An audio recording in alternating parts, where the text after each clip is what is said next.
বিশেষ ক্যাপ মেহেদী হাসান মিরাজ বললেন এ কি আবার নতুন করে অভিষেক হলো নাকি শান্তর।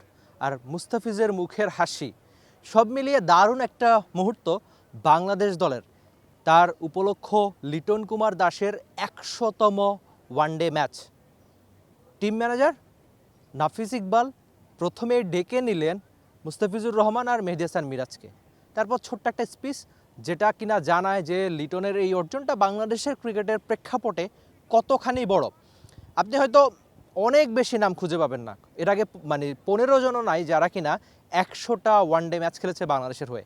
বাংলাদেশ একটা সময় খুব বেশি ম্যাচ খেলতে হতো না, কিন্তু ওয়ানডে ক্রিকেটটা যেভাবে প্রিয় ফরম্যাটের একটা হয়ে গিয়েছে, তারপর সময়ের সঙ্গে বাংলাদেশ দল যেভাবে ওয়ানডে ক্রিকেটে অনেক বেশি ম্যাচ খেলেছে, এমন অর্জন লিটনের নামের সঙ্গে যেন মানায়। শিয়া বাটার ও ভিটামিন ই সমৃদ্ধ লিলি বিউটি সোপ, তারুণ্যময় উজ্জ্বল ত্বকের জন্য। তার অভিষেক হয়েছিল লম্বা একটা সময়, প্রায় 11 বছরের একটা ক্যারিয়ার হয়ে গেছে, ১০০টা ওয়ানডে ম্যাচ। কিন্তু এমন অর্জনের দিনে সামান্য একটু আক্ষেপ করতে চাই লিটন কুমার দাস নিয়ে। তা হচ্ছে লিটন এমন একজন মানের মাপের ব্যাটার ছিল বা এখনও আছেন, তার থেকে সবাই অনেক বেশি আশা করে।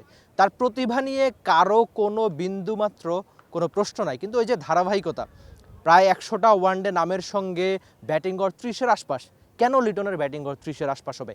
তার যে সামর্থ্য ছিল তা তো অনেক বেশি হওয়ার কথা ছিল। এটা কি মিরপুরের হোম অফ ক্রিকেটে অনেক বেশি ম্যাচ খেলার কারণে? তাও হতে পারে, বা অন্যান্য। আপনি যদি চিন্তা করেন যে লিটন দাসের মানের ব্যাটারের নামের সঙ্গে তো অনেক বেশি রান, ব্যাটিং গড় ৩৫ বা ৪০-এর কাছাকাছি, এমন কিছুই তো আপনি ফ্যান হিসেবে লিটন দাস থেকে আশা করেন। লিটন কি জানেন কিনা যে বাংলাদেশের অসংখ্য মানুষ এখনও তার ব্যাটিং দেখার জন্য বসে থাকে? লিটন দাসের এমন অর্জনের দিনে তাকে টি স্পোর্টস থেকে একটা অভিনন্দন জানাতেই হয়। আর লিটনের শুধু ম্যাচ মাইলফলক অর্জন না, আরও অনেক বেশি অর্জন তার ব্যাটে আসুক, তার উইকেট কিপিংয়ে আসুক। বিশেষ করে ব্যাটিংয়ে এখন তিনি মিডল অর্ডারে বড় একটা আশার নাম, যেহেতু ওপেনিং তার প্রিয় পজিশন ছিল বা অনেক বেশি ব্যাট করতেন ওপেনিংয়ে, তারপর এখন খানিকটা নিচের দিকে নামেন, 3-এ বা 4-এ বা 5-এ তার ব্যাটিং এখন ওয়ানডে ক্রিকেটেও। তো প্রধান নির্বাচক হাবিবুল বাশার সুমন একবার আক্ষেপ করেই বলেছিলেন যে লিটন দাস অনেক বেশি স্যাক্রিফাইস করতে পারেন হয়তো। সেই স্যাক্রিফাইসের লিটনের আজকে ১০০তম ওয়ানডে ম্যাচ। এমন অর্জনের দিনে লিটন আরও বেশি অর্জনের আনন্দে বাংলাদেশের ক্রিকেট ফ্যানদের ভাসাক, এমন চাওয়া আমার, হয়তো একই রকম চাওয়া আপনাদেরও। Rifat Emil, T Sports, Dhaka.